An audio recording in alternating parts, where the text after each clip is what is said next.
Good morning आप सबों को। चलिए देखिए, आज हम अपने YouTube channel an education research से क्लास 12th के बोर्ड एग्जाम के लिए मोस्ट इम्पोर्टेंट टॉपिक जो कि हमारा केमिस्ट्री से एल्डिहाइड के आईयूपीएसी नामकरण को बताएंगे। ठीक, तो आप लोग ध्यान से देखिए और समझिए कि जो एल्डिहाइड होता है वह एल्डिहाइड का जो हमारा सूत्र होता है, इस एल्डिहाइड का जो सूत्र होता है यानी कि एल्किन समूह में आर में CHO क्रियाशील मूलक जुड़ा रहता है। ये हमारा एल्डिहाइड का फॉर्मूला होता है, एल्डिहाइड का फॉर्मूला होता है। यदि हमारा इस तरह से कोई यौगिक हाइड्रोकार्बन यौगिक दिखाई दे और यह वास्तव में हाइड्रोकार्बन यौगिक के व्युत्पन्न से ही तैयार किया जाता है, तो इस तरह से कोई भी फॉर्मूला हमें दिखाई दे तो उसका आईयूपीएसी नामकरण कैसे करते हैं। ठीक, यानी कि दो तरह से इसका नामकरण किया जाता है, एक साधारण नाम और एक आईयूपीएसी नाम। तो साधारण नाम को हम लोगों ने पिछले क्लास वाले वीडियो में देख लिया है। आज हम देखेंगे कि इसका आईयूपीएसी नामकरण किस तरह से करते हैं, यानी एल्डिहाइडों का आईयूपीएसी नाम हमें देखना है, आईयूपीएसी नाम। तो देखिए, सबसे पहले इसका आईयूपीएसी नाम लिखने के लिए हम लोग एल्केन श्रेणी जो होता है ना, एल्केन श्रेणी, इस एल्केन श्रेणी में से एल्किन को हटा, एल्केन श्रेणी में से इन को हटा करके और उसमें क्या जोड़ देते हैं, ये एल्काइन जोड़ देते हैं। क्या जोड़ देते हैं? एल्केन श्रेणी में से हम लोग क्या करते हैं कि ई को हटा देते हैं और अल जोड़ लेते हैं, जैसे कि एक फॉर्मूला होता है एल्केन, यानी इसको इंग्लिश में एल्केन, एल्केन में से ई को हटा देते हैं और अल जोड़ लेते हैं। तो बताइए इसका नामकरण क्या हो जाएगा। जैसे यहाँ पर एल्केन NE था, यानी ई को हटा देना है, यानी ALKAN तक रहेगा। ई को इसमें से हटा देना है और इसके बदले क्या जोड़ देना है, AL जोड़ देना है। तो हमारा नामकरण क्या हो जाएगा, इसका एल्केनल हो जाएगा, एल्केनल हो जाएगा। बस सिंपल सा इसी फॉर्मूला पे हम लोग इसके कुछ रूल और नियम को अपनाते हुए इसका आईयूपीएसी नामकरण कर लेते हैं। जैसे देखिए कि आपके सामने यहाँ पर एक यौगिक हम दे देते हैं। ठीक, एक यौगिक दे देते हैं, ये हमारा एल्डिहाइड का, जैसे यहाँ पर है, आपका यहाँ पर है। इसका नामकरण यदि आपको आईयूपीएसी नाम लिखना होगा तो किस तरह से लिखिए।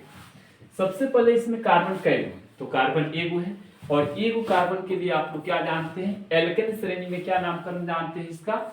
जैसे एगो कार्बन होगा तो उसे हम एथेन कहते हैं, दो होता है तो एथेन कहते हैं, तीन होता है तो प्रोपेन, ब्यूटेन, पेंटेन, इस तरह से नामकरण करते जाते हैं।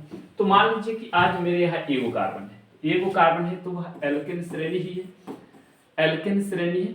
इस एल्केन श्रेणी को हम ALKANE लिखते हैं। इसमें से ई को हटा दें तो ALKKAN, ई को हटा दिए तो N तक लिख लिए, ई को निकाल दिए। अब प्लस क्या फॉर्मूला कहा है, AL को जोड़ दीजिएगा, तो AL को जोड़ देंगे तो इसका नामकरण हो जाएगा एल्केनल हो जाएगा, एल्केनल हो जाएगा, यानी बिल्कुल आसान इसका नामकरण है, एल्केनल हो जाएगा। वैसे ही आपको सेकंड वाला जो है, सेकंड एगो और आईयूपीएसी नाम यहाँ पर दे रखा है, बताइए कि CH3CHO। ठीक, इसका आईयूपीएसी नामकरण करना है तो वैसे ही एल्केन, एल्केन श्रेणी में यदि मेरे पास कार्बन की कुल संख्या कै गो है, दो गो है, कार्बन की संख्या दो गो है, तो यहाँ पर दो गो कार्बन के लिए हम क्या जानते हैं, एक के लिए मेथेन जानते हैं और दो गो के लिए यदि कार्बन हमारा दो गो होगा तो उसके लिए एथेन जानते हैं। ठीक, तो एथेन को हम कैसे लिखेंगे, ATHANE, एथेन। तो इस एथेन में से ई को हटा देना है, ई को हटा देना है तो ATHAN, ई को हटा दिए और उसके बदले क्या जोड़ रहे थे, फॉर्मूला भी बताया ना कि उसमें से हम ई को हटा करके AL जोड़ देंगे तो एथेनल हो जाएगा, ये हो जाएगा एथेनल हो जाएगा। और इसको हिंदी में लिखेंगे तो इसका नाम हो जाएगा हमारा एथेनल हो जाएगा। ठीक, ऐसे ही और भी आपके सामने यहाँ पर कुछ आईयूपीएसी नामकरण करने को कहा जाए तो देखिए कितना है। यहाँ देखिए अगला आईयूपीएसी नामकरण जो है ये है हमारा CH3 CH2 और CH, यानी थोड़ा सा 3 ऊपर चला गया है, CH3 CH2 और CHO है। सबसे पहले तो एल्डिहाइडों को पहचानने का ये तरीका है कि जो आपको इस यौगिक में CHO दिखाई देगा, यहाँ पर CHO है तो निश्चित है कि ये हमारा एल्डिहाइड है। क्या है, कौन सा यौगिक है, एल्डिहाइड है। और जब ये एल्डिहाइड हमें पता चल गया तो इसका नामकरण करने के लिए हम क्या करेंगे, तो वही काम यहाँ पे अपनाएंगे जो इसके पहले वाले अपनाए थे। कुल कार्बन को जोड़ेंगे, कै गो है कुल कार्बन, 1 2 और 3। तो 3 गो कार्बन के लिए क्या करते हैं, एल्केन से लेंगे, एल्केन, ये मेथेन, एथेन, प्रोपेन। तो ये हो जाएगा मेरे पास प्रोपेन। तो प्रोपेन में से लास्ट को क्या कर रहा था, इसमें ई को हटा दे रहा था, प्रोपेन ई को हटा करके और एल जुड़ रहा था, यानी ऑल जुड़ जा रहा था, तो प्रोपेनॉल हो जा रहा था। तो ये हो जाएगा मेरे पास प्रोपेनॉल हो जाएगा, इसका नामकरण हो गया प्रोपेनॉल हो गया। मेथ एथ प्रो, प्रो और उसके साथ क्या जोड़ देना है, प्रोपेनॉल। अगला यदि हमें नामकरण करना हो, जैसे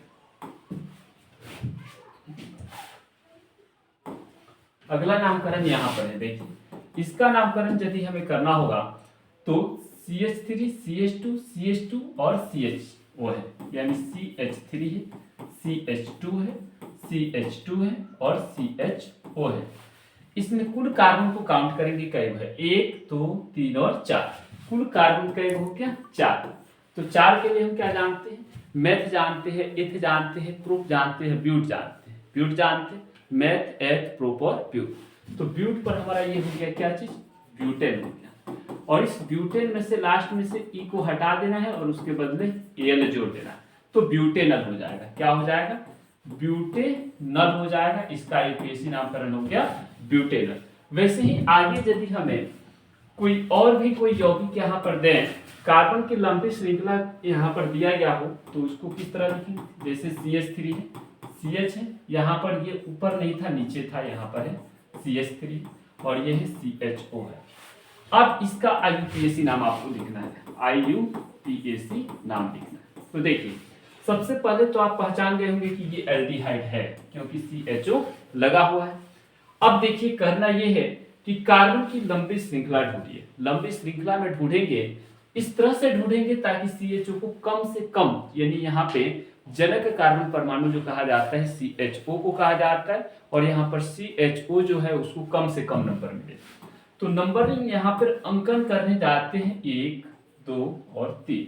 इधर से भी जाएंगे तो 1 2 और 3। तो 1 नंबर पर यहाँ CH3 पड़ रहा है और यहाँ से इधर से 1 नंबर पर पड़ रहा है, यानी 1 2 3। इधर से जा रहे हैं तो 3 नंबर पर, उधर से आ रहे हैं तो 1 नंबर पे। तो कौन चलेगा हमारा, राइट वाला चलेगा, तो 1 नंबर पे।